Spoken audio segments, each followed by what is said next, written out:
तो लोगों ने खोजा कि आखिर ये आयत ये मंत्र बार बार क्यों आ रहा।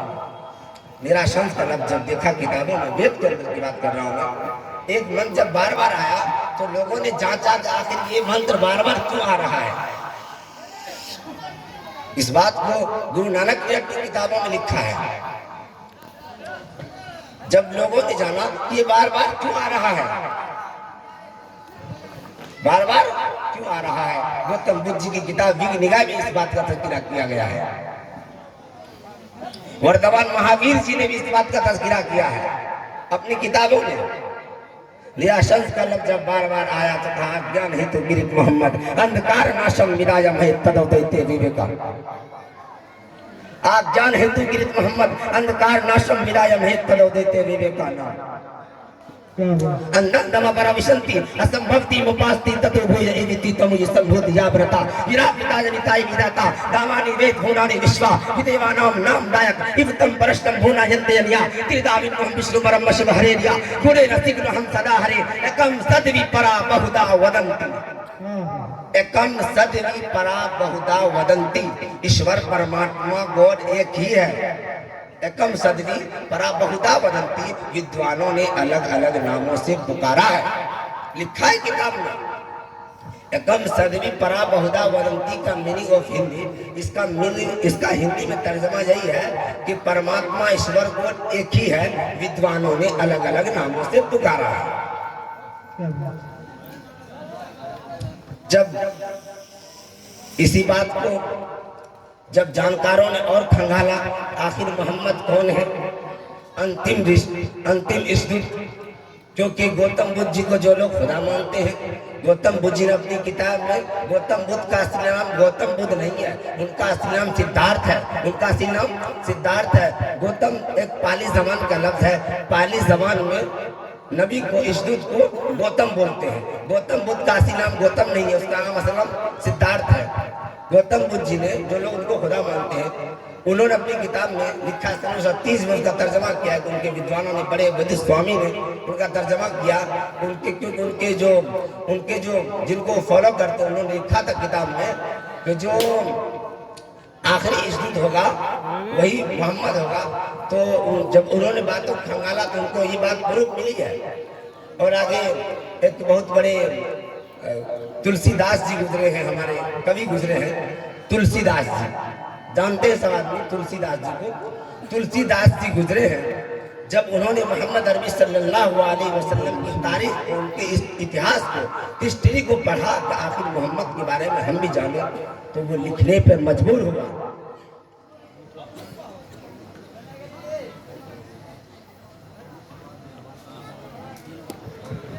भाई मैंने पहले कह दिया आप जितनी खूबसूरत है, आपका महक उतना खूबसूरत नहीं है। कहा कि बुढ़ा इश्क है कुव्वत परवाज नहीं है, बुढ़ा इश्क है कुव्वत परवाज नहीं है। महक आपका बहुत खूब है, इसमें आवाज नहीं है। थोड़ा सा आवाज डाल दीजिए मुकर्रिर हज़रात के, वही बेस कम कर दीजिए, वॉल्यूम को बढ़ा दीजिए, आवाज को खोल दीजिए। चलिए माशाअल्लाह। मैं अर्ज कर रहा था कि जब तुलसीदास जी ने नबी पाक सल्लल्लाहु अलैहि वसल्लम के बारे में पढ़ा तो लिखा अपने दोहे में, एक दोहा मैं आपको पढ़ के सुनाता हूँ। उन्होंने क्या लिखा है मोहम्मद सल्लल्लाहु अलैहि वसल्लम के बारे में। तब तक सुंदर मादी को या, तब तक सुंदर मादी को या, हर सुंदर निर्माण न होवी, तुलसी वचन सत्या सच होवी, तुलसी वचन सत्या सच होवी। तब तक सुंदर मादी को या, तब तक सुंदर मादी को या, हर सुंदर निर्माण न होवी, बिना मोहम्मद पार न होवी, बिना मोहम्मद पार न होवी। तब तक सुंदर मादी को या, हर सुंदर निर्माण न होवी, तुलसी वचन सत्या सच होवी, तुलसी वचन सत्या सच होवी। भी उनका ये दावा है कि मोहम्मद जैसा बच्चा पैदा ही नहीं हुआ और न क़यामत तक पैदा हो सकता है। मैं नबी पाक सल्लल्लाहु अलैहि वसल्लम के बारे में लोगों ने माना है, मैंने बाइबल का हवाला दिया था, there is no God but one Allah, there is non God but one Allah and Muhammad सल्लल्लाहु अलैहि वसल्लम is the last messenger of Allah.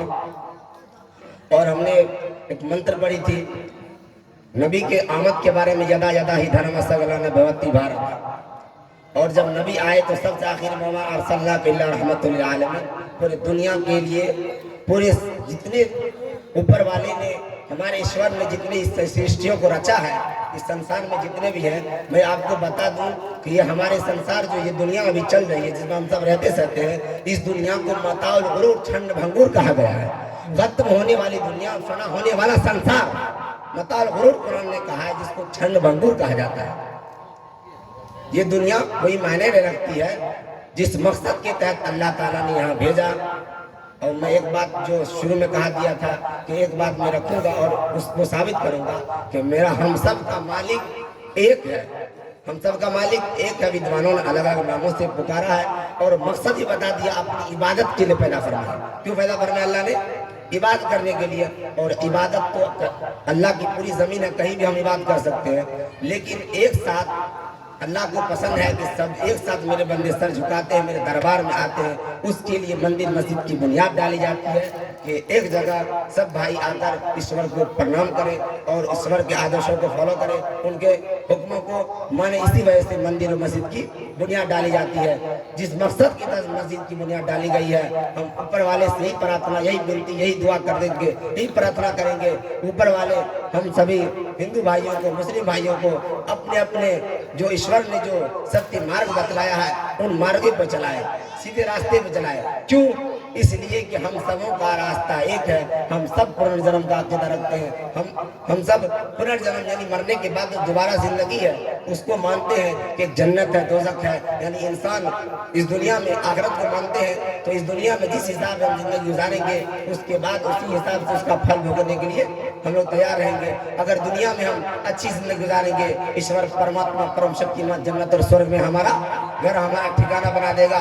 और एक मस्जिद मंदिर जो बनाई जाती है, जहाँ हम सब एक जगह आकर अपने रब को याद करते हैं, तो हम सभी हिंदू भाइयों और मुस्लिम भाइयों से बस यही विनती करेंगे कि ईश्वर के आदेशों को फॉलो करें, ईश्वर के आदेशों को फॉलो करें और किताबों को पढ़ने की कोशिश करें।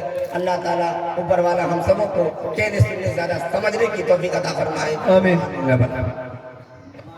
माशाअल्लाह, कई वेद, कई ऋग्वेद, सभी हजरत मौलाना फतेहुल्लाह हक्कानी साहब हम सब सामाइन को महसूस फरमा रहे थे। बहुत खूबसूरत तकरीर कर रहे थे और इतने ही खूबसूरत सामाइन है जो घर से इरादा करके आए हैं कि कुर्सी पे जब बैठेंगे तो न हिलेंगे, न डोलेंगे, न हाथ उठाएंगे, न पैर को कहीं हिलाना है।